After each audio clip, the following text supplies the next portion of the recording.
ಎಲ್ರಿಗೂ ನಮಸ್ಕಾರ. ಎಲ್ಲರೂ ಹೇಗಿದ್ದೀರಾ? Welcome back to my channel. ನಾನು ಸೌಮ್ಯ. ನನ್ನ ಮಗನ ಬರ್ತ್ಡೇ ದಿನದ ವ್ಲಾಗ್ ಇದು. ಬೇಗನೆ ಎಬ್ಸಿದ್ದೆ ಅವನನ್ನು. ಎದ್ದು ಸ್ನಾನ ಮಾಡಿಕೊಂಡು ಹೊಸ ಬಟ್ಟೆ ತಂದಿದ್ವಿ. ಹಾಗಾಗಿ ಬಟ್ಟೆ ಹಾಕ್ಕೊಂಡು ದೇವಸ್ಥಾನಕ್ಕೆ ಹೋಗಿದ್ದ. ಅದಕ್ಕೋಸ್ಕರ ಮಧ್ಯಾಹ್ನ ಟಿ ವಿ ನೋಡ್ತಾನೆ ಹಾಗೆಯೇ ಮಲಗೇ ಬಿಟ್ಟಿದ್ದಾನೆ. ಅವನು ಕೂಡ ಟ್ಯೂಷನ್ನು ಮತ್ತು ಡ್ಯಾನ್ಸ್ ಕ್ಲಾಸ್ಗೆಲ್ಲ ಚಾಕ್ಲೇಟ್ ಕೊಡಬೇಕು, ಹಾಗೆ ಸ್ಕೂಲ್ಗೆಲ್ಲ ಚಾಕ್ಲೇಟ್ ಕೊಡಬೇಕು ಅಂತ ಬೆಳಿಗ್ಗೆ ಎಲ್ಲ ಸ್ಕೂಲ್ಗೆ ಚಾಕ್ಲೇಟ್ ಕೊಟ್ಟಿದ್ದು ಬಂದಾಯಿತು. ಇನ್ನು ನೆಕ್ಸ್ಟು ಟ್ಯೂಷನ್ನು ಮತ್ತು ಹಾಗೆ ಡ್ಯಾನ್ಸ್ ಕ್ಲಾಸ್ಗೆಲ್ಲ ಚಾಕ್ಲೇಟ್ ಕೊಡಬೇಕು ಅಂತ ಹೇಳ್ಬಿಟ್ಟು ಎತ್ತಿ ಇಟ್ಕೊಂಡಿದ್ದೆ ಬ್ಯಾಗಲ್ಲಿ. ಬಟ್ ನಿದ್ರೆ ಬಂದುಬಿಟ್ಟಿದೆ, ಹಾಗಾಗಿ ಹೇಳ್ತಾನೆ ಇದ್ದ ನಾನು ಕೊಡಬೇಕು ಚಾಕ್ಲೇಟು ಫ್ರೆಂಡ್ಸ್ಗಳಿಗೆಲ್ಲ ಅಂತೇಳ್ಬಿಟ್ಟು. ಅದಕ್ಕೆ ಎಬ್ಬಿಸ್ತಾ ಇದ್ದೀನಿ, ಎದ್ದೇಳಲೇ ಇಲ್ಲ. ಕೊನೆಗೂ ಹೋಗ್ಲಿ ಅಂದ್ಬಿಟ್ಟು ಸುಮ್ಮನಾದೆ. ನೆಕ್ಸ್ಟು ಟಿ ವಿ ನೋಡ್ತಾನೆ ಈ ತರಕಾರಿ ಎಲ್ಲ ಹೆಚ್ಚಿಸ್ಕೊಂಡೆ. ಚಂದ್ರಚಕೋರಿ ಫಿಲ್ಮ್ ಬರ್ತಾಯಿತ್ತು, ತುಂಬ ಚೆನ್ನಾಗಿತ್ತು ನೋಡ್ತಾ. ಅದಕ್ಕೆ ನಾನು ಕೂಡ ಎಲ್ಲ ತರಕಾರಿ ಎಲ್ಲ ಹೆಚ್ಚಿಸ್ಕೊಂಡು ರೆಡಿ ಮಾಡ್ಕೊಳ್ತಾ ಇದ್ದೆ ಫಿಲ್ಮ್ ನೋಡ್ತಾ. ನಾನು ಈ ರೀತಿ ಪಲಾವ್ನ ಮಾಡ್ಕೊಳ್ತೀನಿ. ಅವರೆಕಾಳು ಸೀಸನ್ ಟೈಮಲ್ಲಿ ಈ ಥರ ನಾಟಿ ಸ್ಟೈಲಲ್ಲಿ ಪಲಾವ್ನ ಮಾಡಿದ್ರೆ ತುಂಬಾ ಚೆನ್ನಾಗಿರುತ್ತೆ. ನೀವು ಕೂಡ ಒಮ್ಮೆ ಟ್ರೈ ಮಾಡಿ.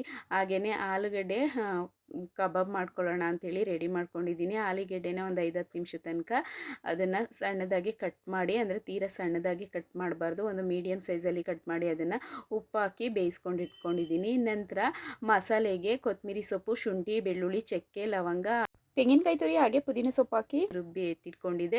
ನಂತರ ಕುಕ್ಕರ್ನ ಇಟ್ಕೊಂಡು ಅದಕ್ಕೆ ಎಣ್ಣೆ ಮತ್ತು ತರಕಾರಿ ಏನಿದೆ ಅದೆಲ್ಲ ಹಾಕ್ಕೊಂಡು ಮಸಾಲೆ ರುಬ್ಬಿರೋಂಥದ್ದನ್ನು ಹಾಕ್ಕೊಂಡು ಅಕ್ಕಿನ ಸೇರಿಸ್ಕೊಂಡು ರುಚಿಗೆ ತಕ್ಕಷ್ಟು ಉಪ್ಪನ್ನು ಸೇರಿಸಿ ತೋರಿಸಿರೋಂಥ ಗ್ಲಾಸಲ್ಲಿ 1 ಗ್ಲಾಸ್ ಆಗೋಷ್ಟು ಅಕ್ಕಿನ ಹಾಕ್ಕೊಂಡಿದ್ದೆ. 2 ಗ್ಲಾಸ್ ಆಗೋಷ್ಟು ನೀರನ್ನ ಸೇರಿಸ್ಕೊಂಡಿದ್ದೀನಿ. ಸ್ವಲ್ಪ ಕಡಿಮೆ ಕ್ವಾಂಟಿಟಿನಲ್ಲೇ ನಾನು ಪಲಾವ್ನ ರೆಡಿ ಮಾಡ್ಕೊಳ್ತಾ ಇದ್ದೀನಿ. ವೈಟ್ ರೈಸು ಹಾಗೆಯೇ ಸ್ವೀಟ್ ಎಲ್ಲ ಮಾಡ್ತಿರೋದ್ರಿಂದ ಜಾಸ್ತಿ ಮಾಡಿದ್ರೆ ಖಾಲಿ ಆಗಲ್ಲ ಅಂತ ಹೇಳ್ಬಿಟ್ಟು ಈರುಳ್ಳಿ, ಬೆಳ್ಳುಳ್ಳಿ ಮತ್ತು ಟೊಮೆಟೊ ಹಾಗೆಯೇ ತೊಗರಿಬೇಳೆನ ಸೇರಿಸಿ ಒಂದು 3 ವಿಸಲ್ ಕೂಗಿಸ್ಕೊಂಡಿದ್ದೆ ಕುಕ್ಕರಲ್ಲಿ. ಅದನ್ನು ಇವಾಗ ಚೆನ್ನಾಗಿ ಸೌಟಲ್ಲಿ ಸ್ಮ್ಯಾಶ್ ಮಾಡಿಬಿಟ್ಟು ಒಗ್ಗರಣೆನ ಕೊಟ್ಕೊಳ್ತಾ ಇದ್ದೀನಿ. ಕೊನೆಗೆ ಹುಣಸೆ ಹುಳಿನ ಬಿಡ್ತಾ ಇದ್ದೀನಿ. ಸಿಂಪಲ್ಲಾಗೆ ಮಾಡ್ಕೊಳ್ತೀನಿ ಬೇಳೆ ಸಾರು ಅಂದರೆ ಈಗ ಮಾಡಿಕೊಂಡ್ರೆ ಆಗುತ್ತೆ. ಜಾಸ್ತಿ ಜನ ಬಂದಾಗ ಈ ರೀತಿ ಮಾಡೋಕ್ಕೋದ್ರೆ ಸಾಂಬಾರು ಸಾಕಾಗಲ್ಲ. ಅಂಥ ಟೈಮಲ್ಲಿ ನಾನು ಮಸಾಲೆನ ರುಬ್ಬಿ ಮಾಡ್ಕೊಳ್ತೀನಿ. ಆ ಸಾಂಬಾರ್ದು ಲಿಂಕ್ ಏನಾದರೂ ಬೇಕು ಅಂತ ಹೇಳಿದ್ರೆ ನಾನು ಡಿಸ್ಕ್ರಿಪ್ಷನ್ ಬಾಕ್ಸಲ್ಲಿ ಹಾಕಿರ್ತೀನಿ, ಚೆಕ್ ಮಾಡ್ಕೊಳ್ಬೋದು. ಸ್ವಲ್ಪ ಶುಂಠಿ ಬೆಳ್ಳುಳ್ಳಿ ಪೇಸ್ಟ್ನ ಹಾಕ್ಕೊಂಡಿದ್ದೀನಿ. ಹಾಗೆ ಚಿಲ್ಲಿ ಪೌಡರು, ಧನಿಯಾ ಪೌಡರು, ಹಾಗೆ ಗರಂ ಮಸಾಲ ಪೌಡರು ಮತ್ತು ಟರ್ಮರಿಕ್ ಪೌಡರ್ನ ಸೇರಿಸ್ಕೊಂಡಿದ್ದೀನಿ. ಹಾಗೆ ಕಬಾಬ್ ಪೌಡರ್ನ ಸೇರಿಸ್ಕೊಂಡು ಅದಕ್ಕೆ ಸ್ವಲ್ಪ ಮೈದಾ ಹಿಟ್ಟನ್ನು ಹಾಕ್ಕೊಂಡು ರುಚಿಗೆ ತಕ್ಕಷ್ಟು ಉಪ್ಪನ್ನು ಸೇರಿಸ್ಕೊಂಡು ಮಿಕ್ಸ್ ಮಾಡಿ ಬೇಯಿಸಿರೋಂಥ ಆಲೂಗೆಡ್ಡೆನ ಹಾಕಿ ಮಿಕ್ಸ್ ಮಾಡಿ ಒಂದು 10 ನಿಮಿಷ ಇಡ್ತೀನಿ. ಒಂದು ಪಾತ್ರೆಗೆ 1/2 ಲೀಟ್ರ್ ಆಗೋಷ್ಟು ಹಾಲನ್ನ ಹಾಕ್ಕೊಂಡಿದ್ದೀನಿ. ಹಾಗೆ ಸಕ್ಕರೆ ಮತ್ತು ಬಾದಾಮ್ ಪೌಡರ್ನ ಹಾಕ್ಕೊಂಡಿದ್ದೀನಿ. ಒಂದು 3 ಪ್ಯಾಕೆಟ್ ಆಗೋಷ್ಟು ಬಾದಾಮ್ ಪೌಡರ್ನ ಹಾಕ್ಕೊಂಡಿದ್ದೀನಿ 1/2 ಲೀಟ್ರಿಗೆ. ಇನ್ನು ನೆಕ್ಸ್ಟು ರೋಸ್ಟೆಡ್ ಶಾವಿಗೆನ ಹಾಕ್ಕೊಳ್ತಾ ಇದ್ದೀನಿ. ನಂತರ ತುಪ್ಪದಲ್ಲಿ ಕರೆದಿರೋವಂಥ ಗೋಡಂಬಿ ಮತ್ತು ದ್ರಾಕ್ಷಿನ ಹಾಕಿ ಎಲ್ಲದನ್ನು ನೀಟಾಗಿ ಮಿಕ್ಸ್ ಮಾಡಿಕೊಂಡು ಎತ್ತಿಟ್ಕೊಂಡ್ರೆ ಶಾವಿಗೆ ಪಾಯಸನೂ ರೆಡಿಯಾಗಿಬಿಡುತ್ತೆ. ನನಗೆ ಈ ಥರ ಹಬ್ಬಗಳು ಬಂತು ಅಥವಾ ಏನಾದರೂ ಈ ಥರ ಫಂಕ್ಷನ್ ಮಾಡ್ತಿದ್ದೀವಿ ಅಂತ ಹೇಳಿದಾಗ ಒಲೆ ಒಂದು 2 ಗಂಟೆ ಅನ್ನಂಗೆ ಹಚ್ಚಿದ್ರೆ 8 ಗಂಟೆ 8:30 ಆದ್ರೂ ಆಫ್ ಮಾಡೋ ಹಾಗೆ ಇಲ್ಲ. ಆ ರೀತಿ 1 ಬೈ 1 ಅಡುಗೆಗಳು ರೆಡಿ ಆಗ್ತಿರಬೇಕು. ಒಂದು ಕಡೆ ಒಲೆಯಲ್ಲಿ ಪಲ್ಯ ಮಾಡಿದ್ರೆ ಇನ್ನೊಂದು ಕಡೆ ಒಲೆಯಲ್ಲಿ ಅನ್ನಕ್ಕೆ ಇಕ್ಕಿರ್ತೀನಿ. ಈ ರೀತಿ ಕಂಟಿನ್ಯೂಸ್ ಆಗಿ ಅಡುಗೆ ಕೆಲಸ ಸ್ಟಾಪೇ ಮಾಡೋದಿಲ್ಲ, ಒಲೆನೂ ಕೂಡ ಆಫ್ ಮಾಡಲ್ಲ. ಆ ರೀತಿ ಅಡುಗೆ ಮಾಡೋಕ್ಕೆ ನಿಂತ್ಕೊಳ್ತೀನಿ. ಎಣ್ಣೆ ಕಾಯಲಿಕ್ಕೆ ಅಂತ ಇಟ್ಟಿದ್ದೆ. ಎಣ್ಣೆ ಕಾದ ನಂತರ ಒಂದೊಂದೇ ಆಲೂಗೆಡ್ಡೆ ಪೀಸಸ್ ಏನು ನಾನು ಮ್ಯಾರಿನೇಟ್ ಮಾಡಿಟ್ಕೊಂಡಿದ್ದೆ ಅದನ್ನು ಹಾಕಿ ನಾನು ಫ್ರೈ ಮಾಡಿ ಎತ್ತಿಟ್ಕೊಳ್ತಾ ಇದ್ದೀನಿ. ನನ್ನ ಮಗನ ಬರ್ತ್ಡೇಗೆ ನಾನು ಡೆಕೋರೇಷನ್ ಈ ರೀತಿ ಸಿಂಪಲ್ಲಾಗೆ ಮಾಡ್ಕೊಂಡಿದ್ದೆ. ನನ್ನ ಅಮ್ಮ ಮನೆಯನ್ನು ಕೂಡ ಕರೆದಿದ್ದೆ.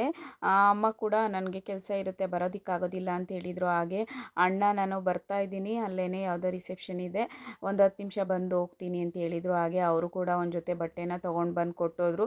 ನನ್ನ ಮಗ ನನಗೆ ಇದಕ್ಕಿಂತ ನಮ್ಮ ಮಾಮ ತಂದಿರೋ ಬಟ್ಟೆನೇ ತುಂಬ ಇಷ್ಟ ಆಯಿತು ಅಂತ ಕೂಡ ಹೇಳ್ತಾ ಇದ್ದ.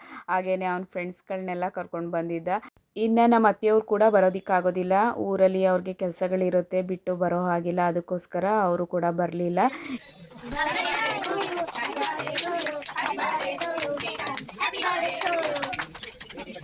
ಕೇಕ್ ಎಲ್ಲ ಕಟ್ ಮಾಡಿಸಿದ್ದಾಯಿತು. ಹಾಗೆಯೇ ಅವ್ನ ಫ್ರೆಂಡ್ಸ್ಗಳಿಗೂ ಕೂಡ ಎಲ್ಲರಿಗೂ ಕೇಕ್ ಕಟ್ ಮಾಡಿ ತಿನ್ನಿಸಿ ಫೋಟೋ ಎಲ್ಲ ತೆಗೆಸ್ಕೊಂಡ್ವಿ.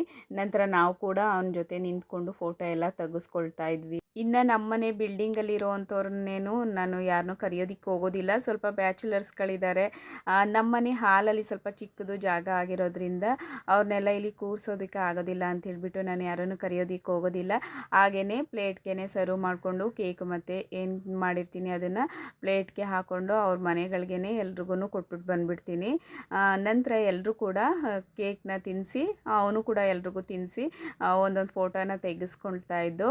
ಹಾಗೆಯೇ ನಾವು ಕೂಡ ನಂತರ ನನ್ನ ಅಣ್ಣ ತಂದಿರೋವಂಥ ಬಟ್ಟೆಗಳನ್ನೂ ಕೂಡ ಹಾಕಿ ಆವಾಗಲೂ ಕೂಡ ಒಂದೊಂದು ಫೋಟೋ ಎಲ್ಲ ತೆಗೆಸ್ಕೊಂಡು ಈ ರೀತಿ ನನ್ನ ಮಗನ ಬರ್ತ್ಡೇನ ಸೆಲೆಬ್ರೇಷನ್ನ ಮಾಡ್ಕೊಂಡ್ವಿ. ಯಾರೆಲ್ಲ ನನ್ನ ಚಾನಲ್ನ ಇನ್ನೂ ಸಬ್ಸ್ಕ್ರೈಬ್ ಮಾಡದೆ ನೋಡ್ತಾ ಇದ್ದೀರಾ ದಯವಿಟ್ಟು ಸಬ್ಸ್ಕ್ರೈಬ್ ಮಾಡ್ಕೊಳ್ಳಿ. ಹಾಗೆ ನಿಮ್ಮ ಫ್ಯಾಮಿಲಿ ಫ್ರೆಂಡ್ಸ್ಗೆಲ್ಲ ಈ ವಿಡಿಯೋನ ಶೇರ್ ಮಾಡಿ. ವಿಡಿಯೋ ಇಷ್ಟ ಆದರೆ ಲೈಕ್ ಮಾಡಿ. Thank you.